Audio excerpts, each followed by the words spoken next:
Bonjour, je suis heureux de vous retrouver pour cette nouvelle semaine de prière où vous allez être encouragés.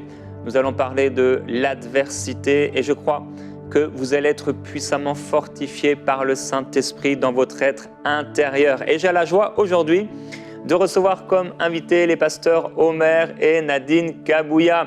Toute l'équipe est là avec Gordon et Anne-Clémence et on va passer ensemble un super moment et une super semaine avec vous. Yes, hello Jérémy. Content d'être là avec vous, de vous recevoir. Vous êtes le premier couple que je reçois dans Prière Inspirée dans ce nouveau décor.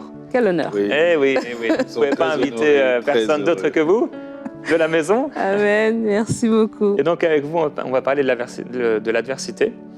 Et je vais partager d'abord 2-3 témoignages de héros. Et vous le savez, on est dans cette campagne de dons des héros. On reçoit beaucoup de commentaires encourageants, de témoignages de héros qui ont soutenu la vision. Ici, Alida nous écrit du Sénégal. Merci pour ce que vous faites. Ma vie de prière a changé de façon drastique et j'ai vécu des délivrances incroyables. Gloire à Dieu. Cela fait des mois que je désirais être partenaire de cette grande œuvre du Seigneur, mais je n'avais pas les moyens. Aujourd'hui, je fais un pas de foi et je me lance. Notre Seigneur saura pourvoir à cela. Amen. On a également Narindra d'Allemagne. EMCI TV a propulsé ma vie spirituelle et m'a aidé dans ma croissance et dans ma marche avec Jésus. Je loue le Seigneur de me permettre de suivre EMCI en ligne et je bénis le ministère. Je déclare par la foi que la francophonie sera sauvée dans le nom de Jésus. Amen. Il y en avait un autre aussi, un dernier que je voulais vous lire, il y en a tellement. Devis de France, j'ai beaucoup hésité pour ce don. Nous avons reçu 1 000 € qui n'étaient pas prévus et nous en avions besoin, mais je n'étais pas tranquille de dépenser cet argent autrement qu'avec ce don. J'ai trouvé intéressant ce partage. Parfois, effectivement, on sent qu'il y a quelque chose qui nous est donné, mais qui n'est pas pour nous. Et bien qu'on peut avoir des besoins, on sent qu'il faut le donner quelque part sur un terrain. Et je crois que Dieu, bien sûr, pourvoira à tous vos besoins selon sa richesse avec grâce en Jésus-Christ. Amen. Et je vais faire cette semaine, je ne vous ai pas prévenu, mais moi je le fais souvent dans les invités, mais en fait, je ne vais rien faire. Je vais vous écouter parler. Je vais être comme mes frères et mes sœurs qui sont là et qui regardent très inspirés. Et je vais vous écouter. Non, je suis avec vous, pas de souci. Alors, on va parler aujourd'hui de 4 parties de l'adversité ou 4 prisons de l'adversité. Et quelles sont ces 4 prisons? Bon, on va déjà commencer par définir l'adversité. Et l'adversité va se définir simplement comme une opposition qui peut prendre différentes formes. Elle peut prendre des formes des vents contraires, des portes qui se ferment soudainement, des personnes qui se dressent soudainement contre vous. En fait, toutes sortes de difficultés, de problématiques qui fait que vous avez du mal à avancer, que vous arrivez dans une saison où est-ce que vous faites du surplace, où est-ce que vous n'arrivez pas, où est-ce que vous devez être. Et cette adversité-là, vous devez la triompher. Vous allez la triompher par la grâce de Dieu. Et dans cette semaine, nous allons tout simplement parler de comment vaincre cette adversité, comment triompher de l'adversité. Et on va commencer déjà par prier par rapport aux prisons de l'adversité. Parce que oui, lorsque nous vivons une saison d'adversité, il y a des prisons qui peuvent vraiment s'élever et ces prisons peuvent vont nous empêcher d'aller plus loin. Et aujourd'hui, c'est ce que nous allons faire. Nous allons prier, nous allons identifier ces prisons et nous allons prier pour sortir de ces prisons. Amen. Et bien souvent, lorsqu'on fait face à l'adversité, on n'est pas conscient. Nous ne sommes pas conscients que nous devenons en fait prisonniers. Dans le psaume 55, le verset 13 à 15, je vous encouragerai à lire le psaume 55 même en entier. David dit, ce n'est pas un ennemi qui m'outrage, je le supporterai. Ce n'est pas mon adversaire qui s'élève contre moi, je me cacherai devant lui. C'est toi que j'estimais mon égal, toi mon confident et mon ami. Ensemble, nous vivions dans une douce intimité. Nous allions avec la foule à la maison de Dieu. Au psaume 142, le verset 8, David parle alors du principe de la prison de l'adversité lorsqu'il dit « Tire mon âme de sa prison, afin que je célèbre ton nom. Les justes viendront m'entourer quand tu m'auras fait du bien. » Et un des domaines dans lesquels l'ennemi tient beaucoup de gens captifs, lorsque nous vivons l'adversité, c'est au niveau de nos émotions. Et la première prison dans laquelle l'ennemi tient les gens captifs, l'ennemi peut-être te tient captif aujourd'hui, c'est ce que j'appelle le sentiment de trahison. Et tu as vécu une adversité avec quelqu'un qui était proche de toi. Et aujourd'hui, tu te sens dans cette prison où tu as l'impression non seulement où tu sais que tu as été trahi, mais tu as l'impression que tout le monde c'est des traîtres autour de toi. Et tu te prives des bénédictions, des grandes choses que Dieu a pour toi parce que tu es dans la prison de la trahison. Mais la bonne nouvelle aujourd'hui est que Jésus va te délivrer, Jésus va te sortir de la prison, de la trahison, et tu vas vivre et tu vas connaître des grandes choses de la part de Dieu. Et j'aimerais dès maintenant que nous commençons à prier déjà par rapport à cette première prison, que le Seigneur puisse délivrer quelqu'un, que le Seigneur puisse sortir quelqu'un de sa prison. Seigneur, je te bénis, je te loue parce que au psaume 142, David nous révèle qu'il est possible de sortir de sa prison, de la prison émotionnelle dans laquelle nous avons vécu après le traumatisme d'un événement, après une trahison, la trahison de quelqu'un qui était un intime, la trahison d'un collègue de travail, la trahison d'un mari, la trahison, Seigneur, d'une femme, la trahison d'un enfant, la trahison d'un employeur, la trahison d'un ami. Et je voudrais aujourd'hui, alors que nous sommes dans ta présence, élever ceux qui sont dans cette prison, qui ne s'étaient même pas aperçus que cet événement qu'ils ont vécu les a mis dans une prison dans laquelle ils regardent le monde, mais au travers les barreaux de la prison, et ont l'impression que tout le monde, ce sont des traîtres, tout le monde va les trahir. Mais David dit en réalité, il dit que lorsque tu le sortiras de sa prison, les justes viendront l'entourer. Seigneur, merci pour cette porte de prison que tu es en train d'ouvrir aujourd'hui, de libérer quelqu'un de cette impression continuelle, d'être en danger, cette impression continuelle de se sentir en danger par rapport aux autres, en danger d'être trahi. Mais tu es le Dieu qui nous guérit, Seigneur, de nos traumatismes. Oui, nous voulons déclarer sur la vie de quelqu'un aujourd'hui qu'elle est juste. Ceux qui ont été préparés pour sa destinée viendront l'entourer. Merci Seigneur Jésus. Une autre prison que l'adversité peut nous enfermer, c'est celle de l'amertume. Lorsque on vient de parler ici d'une personne qui vous trahit, un ami qui vous trahit, un moment d'adversité, on a dit c'est des fois aussi, c'est des gens qui se dressent contre nous, que leur cœur se ferme tout simplement par rapport à nous, ou leur cœur ne veut pas nous accompagner dans le projet qu'on a. On voit dans la Bible l'histoire de Néhémie qui va avoir ce projet de rebâtir la muraille. Et il va avoir des gens, des Sanballat, des Tobija qui vont se lever et qui ne voudront pas du projet de Néhémie et qui vont se lever, se dresser et vont causer de l'adversité à Néhémie. Et un danger, une prison qui va se lever vers nous lorsque nous vivons des temps d'adversité, c'est l'amertume. C'est l'amertume qui est là et qui vient vraiment nous enlacer, qui vient prendre nos sentiments, nos émotions, notre humeur même de tous les jours, qui est vraiment tout à coup assombrie par cette amertume, parce qu'on ressasse, parce qu'on pense, parce qu'on repense.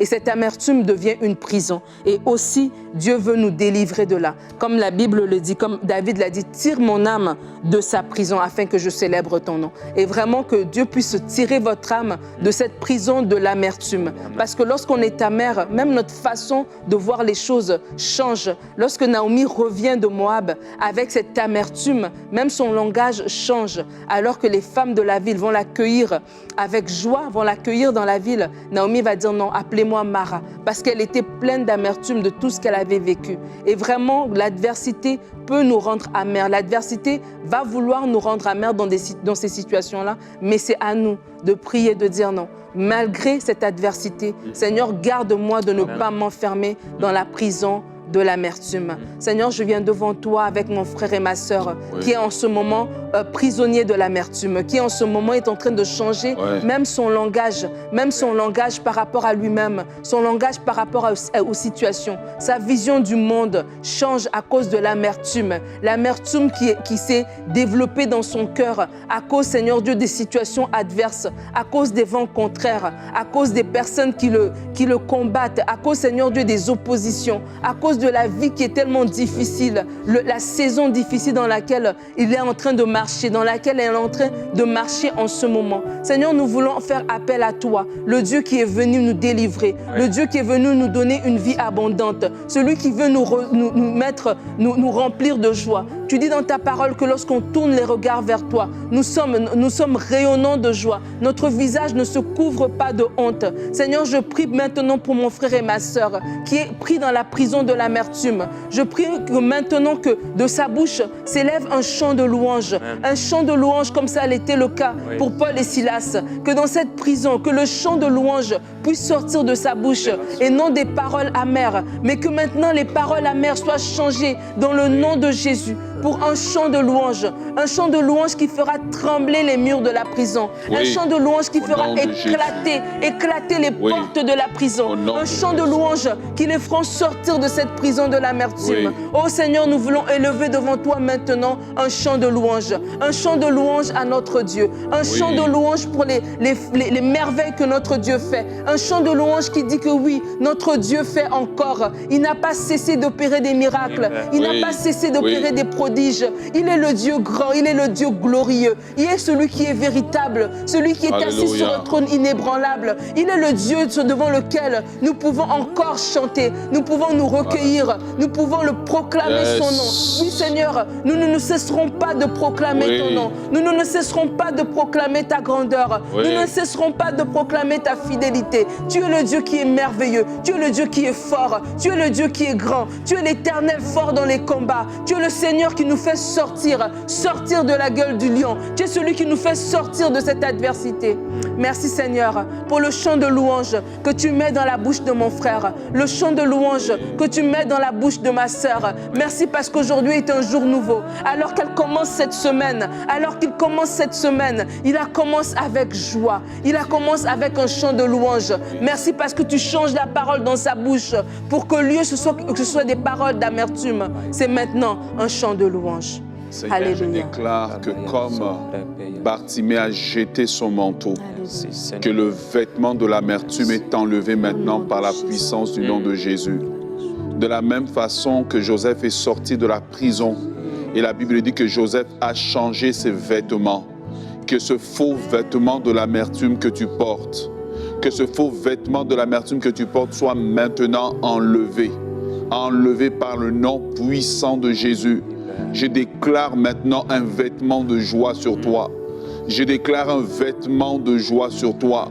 Je déclare un vêtement de joie sur toi. Alors même que tu penses aux événements passés, ils n'ont plus le même effet sur toi. Ils n'ont plus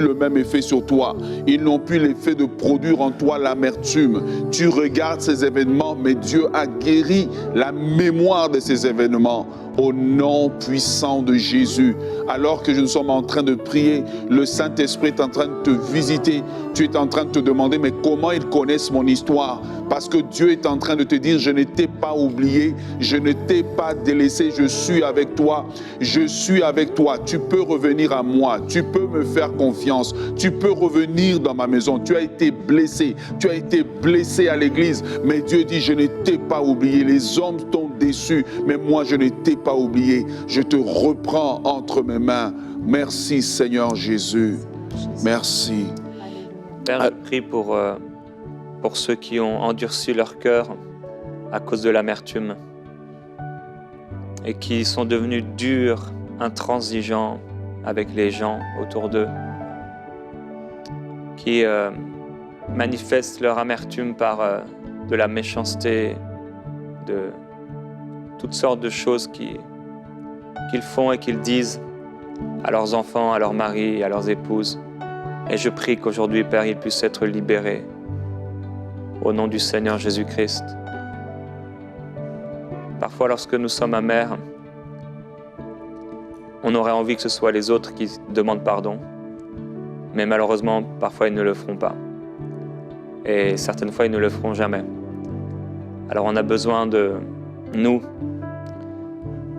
pouvoir accepter la grâce de Dieu, mais également pouvoir demander pardon pour les fois où nous avons, et le temps où nous avons gardé l'amertume dans nos cœurs, et les fois où nous avons péché par nos paroles et par nos actes. Et je voudrais vous encourager aujourd'hui, bien que vous aimeriez peut-être qu'on vous demande pardon. Peut-être cela n'arrivera pas, mais libérez votre cœur de cette amertume au nom du Seigneur. Et vous, demandez pardon au Seigneur d'avoir gardé ça dans votre cœur qui appartient à Dieu. Alors que nous sommes en train de parler des prisons de l'adversité, dans le livre des Actes, il est écrit que Pierre était en prison. Et cette prison avait la particularité, c'est qu'elle était fermée à double tour. Il était dans une prison qui était dans une autre prison, en fait. Donc, il y avait 2 portes par lesquelles il fallait passer. Et c'est comme ça souvent que lorsque nous vivons l'adversité, l'ennemi nous enchaîne en fait dans plein de choses dans lesquelles il nous tient captifs. Et une des portes des prisons qui doivent s'ouvrir aujourd'hui pour toi alors que nous sommes en train de parler, c'est la prison de l'abandon. La prison de l'abandon, la prison de l'abandon qui est une prison dans laquelle lorsque nous vivons l'adversité, on a ce sentiment que tout le monde nous a abandonnés. Et l'ennemi va souvent bien peindre cela et justifier justement l'amertume, la trahison en disant, tu vois, tout le monde t'a abandonné, tout le monde t'a délaissé. Mais l'apôtre Paul dira que quand tout le monde l'a abandonné, le Seigneur ne l'a pas délaissé. Le Seigneur ne l'a pas abandonné. Et lorsque nous nous laissons dans la prison de l'abandon, ce qui arrive avec le temps, c'est qu'on a tranquillement une forme d'insécurité qui se produit où on devient tellement dur avec la pensée que nul ne peut venir à mon secours. Mais la parole de Dieu nous dit que le secours de l'homme n'est que vanité. Il y a le secours de Dieu et Dieu ne t'a pas abandonné. Et je voudrais prier pour toi, pour que ton cœur n'aille pas dans un extrême ou dans l'autre, mais de savoir que même dans tes moments de détresse, Dieu peut mettre des gens qui sont des gens bien intentionnés et qui viennent pour t'aider. Que tu ne tombes pas dans cette pensée que je ne peux faire confiance à personne, que tous m'ont abandonné et que je suis seul. Non, tu n'es pas seul. Il dit qu'il mettra des fleuves d'eau dans la solitude et je voudrais prier maintenant pour que des personnes viennent à ton secours comme Paul et Barnabas est venu pour chercher Paul. Que des personnes viennent pour toi maintenant. Que des personnes parlent en ta faveur comme les chansons ont parlé en faveur de Joseph. Seigneur, merci pour mon frère, merci pour ma sœur. Merci pour tous ces gens qui ont vécu toutes sortes de choses, d'événements traumatisants, d'adversité, d'opposition, de trahison, des portes qui se sont fermées et qui aujourd'hui sont dans une prison, dans cette prison qui s'appelle abandon. Des gens sur qui eux espéraient compter, ces gens les ont abandonnés. Des gens qui leur avaient promis des choses et ces gens n'ont pas tenu leurs promesses. Mais nous faisons la prière de David au psaume 42. Tire mon âme de sa prison. Amen. Tire quelqu'un de la prison, Seigneur Dieu, de l'abandon. Tire quelqu'un de la prison de l'abandon. Car toi, tu as fait la promesse ultime en disant, voici, je suis avec vous jusqu'à la fin du monde. David dit avec raison que si mon père et ma mère m'abandonnent, l'Éternel me recueillera. Tu es celui qui secourt les malheureux, qui n'abandonne pas, Seigneur. Et je voudrais spécialement prier pour quelqu'un dont les dons, l'appel, le ministère n'est pas reconnu et qui a l'impression que même les mentors, les pères sur lesquels ils comptaient, elles comptaient, ces pères l'ont abandonné. Seigneur, tu es le Dieu de toute consolation. Maintenant, lève-toi, ô Dieu de grâce. Maintenant, lève-toi, Dieu de miséricorde. Je demande qu'il y ait une visitation dans la prison, Seigneur, de l'abandon, qui se manifeste par un sentiment de solitude, que ce sentiment soit enlevé. Et de la même façon que l'ange a marché devant Pierre et a ouvert la première porte de prison, nous commandons à la prison de l'abandon maintenant de s'ouvrir et que les mensonges que l'ennemi a plantés, les mensonges que l'ennemi a greffés dans les pensées, les mensonges qu'il a semés dans les vies des gens soient maintenant déracinés dans le nom puissant de Jésus, qu'ils soient totalement déracinés dans le nom puissant de Jésus.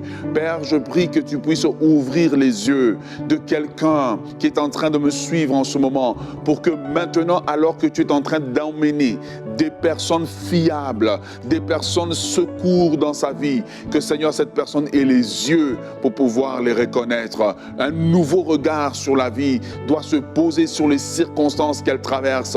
Le secours de l'homme, s'il est vanité, toi tu ne manques pas dans ton secours. Interviens, nous demandons, Seigneur, que tu libères maintenant, que ce sentiment d'abandon par les parents, par les pasteurs, sentiment d'abandon par les leaders spirituels, sentiment d'abandon par les employeurs, par des amis, que ce sentiment d'abandon maintenant soit enlevé comme un voile que l'on retire maintenant, enlevé comme un voile que l'on retire maintenant, au nom puissant de Jésus de Nazareth.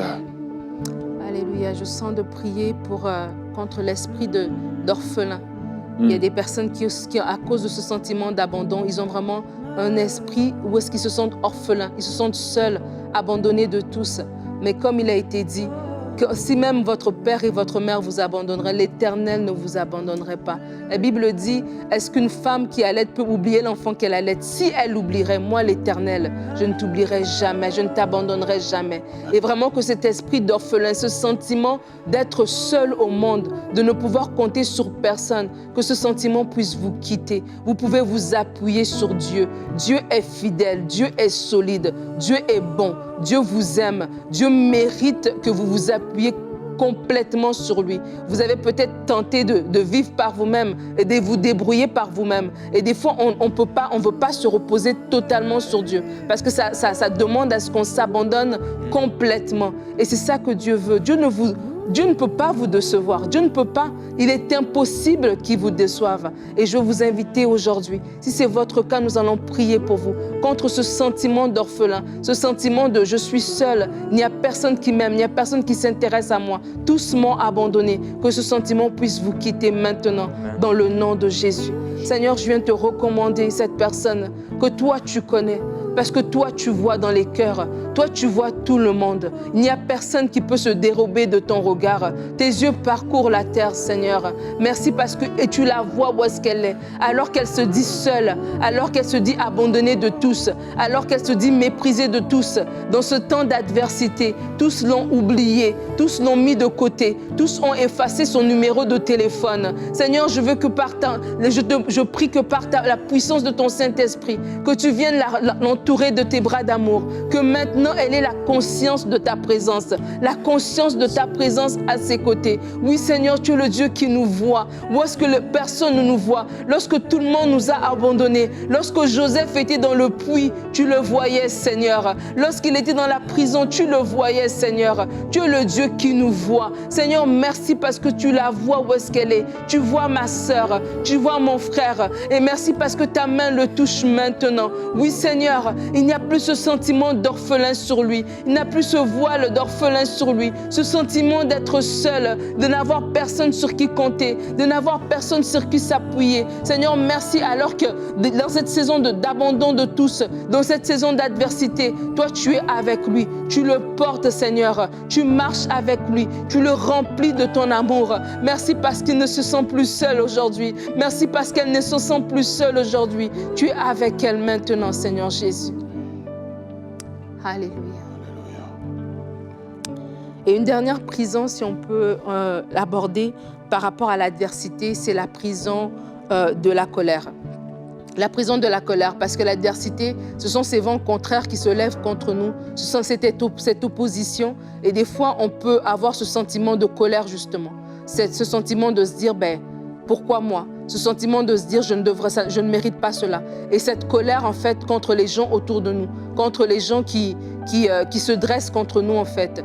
Et la Bible nous dit, l'apôtre Paul dit qu'on ne lutte pas contre la chair et le sang, mais c'est contre des principautés, contre des dominations, contre des esprits méchants dans les lieux célestes. Et si vous êtes animé de colère, c'est que votre regard en fait se porte sur les gens. Mais vraiment laissez le Seigneur lui-même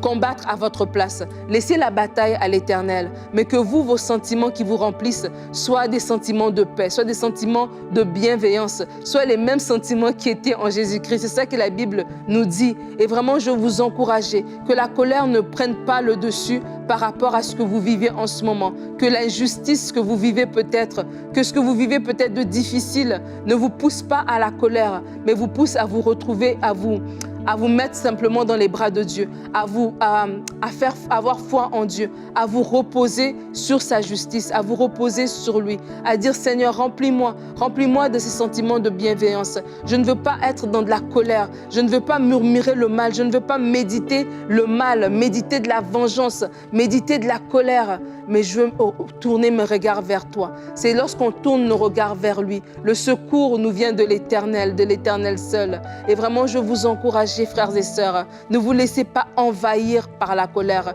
Ne vous laissez pas envahir par la colère, envahir par un désir même de prendre la situation entre vos mains, de vous faire votre propre justice, mais laissez cette colère au pied de la croix.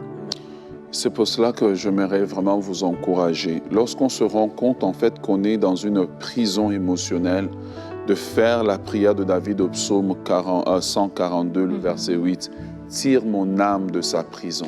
Tire mon âme. Il n'y a que Dieu qui peut jeter la lumière au travers même de cette séance que nous faisons pour nous montrer en fait les endroits où nous sommes dans la prison et parfois nous sommes dans le déni. Seigneur, nous voulons prier maintenant pour quelqu'un qui est animé d'un sentiment de colère, pour un regard qu'elle jette sur la situation d'une injustice qui lui a été faite et elle a l'impression qu'il n'y a rien qui a été fait pour la défendre ou la protéger. Et peut-être que même cela est vrai. Mais nous voulons reconnaître que le Dieu que nous servons est capable de nous délivrer de toutes sortes de prisons dans lesquelles nous sommes. Tu as délivré Joseph de la prison alors qu'il avait été envoyé là-bas injustement. Tu as ta main qui gouverne la vie de mes bien-aimés. Alors que nous sommes en train de prier en ce moment, je prie que, Seigneur, ce sentiment de colère qui est permanent puisse commencer maintenant à libérer les cœurs, à libérer les pensées, à libérer, Seigneur, que les personnes aient le regard fixé sur toi, qui est capable de prendre même le malheur et de le changer en bien. Étends ta main puissante, manifeste-toi, glorifie-toi, Seigneur. Seigneur, regarde combien, Seigneur, ces personnes vivent avec cette oppression dans leurs pensées, cette oppression qui vient à partir d'une colère que l'ennemi est en train de nourrir constamment. Que la main de libération de Dieu vienne maintenant et que le verrou de fer saute, car tu dis dans ta parole, je ferai sauter les verrous de fer. Manifeste-toi, Seigneur Jésus. Gloire à Jésus-Christ. Pendant cette semaine, on va continuer à prier par rapport à l'adversité dans laquelle vous êtes et les circonstances difficiles que vous pouvez traverser. Et nous croyons vraiment en l'œuvre surnaturelle du Saint-Esprit, au ministère de la parole. Elle est efficace, elle va travailler en votre faveur. Et j'aimerais terminer avec ce verset. On a lu plusieurs psaumes.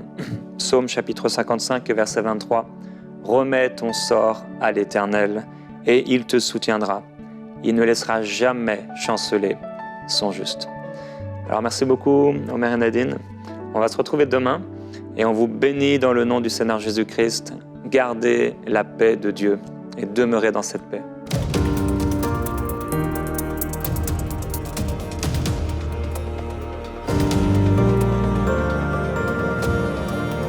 Depuis plusieurs années maintenant, l'émission Prière Inspirée est un ministère de prière auprès de dizaines de milliers de personnes qui suivent chaque jour nos émissions. Chaque jour, nous recevons des témoignages qui nous parviennent du monde entier, de personnes qui ont été transformées par la puissance de Dieu. Oui, la prière fervente du juste a une grande efficacité.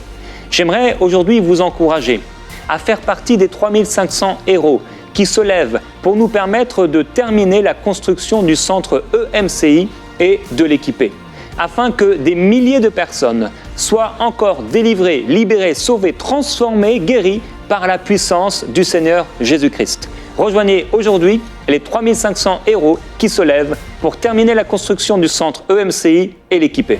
Dès maintenant, donnons pour achever la construction et équiper le centre EMCI. Pour faire votre don, rendez-vous sur emcitv.com/3500. Vous pouvez donner en une seule fois ou en plusieurs mensualités.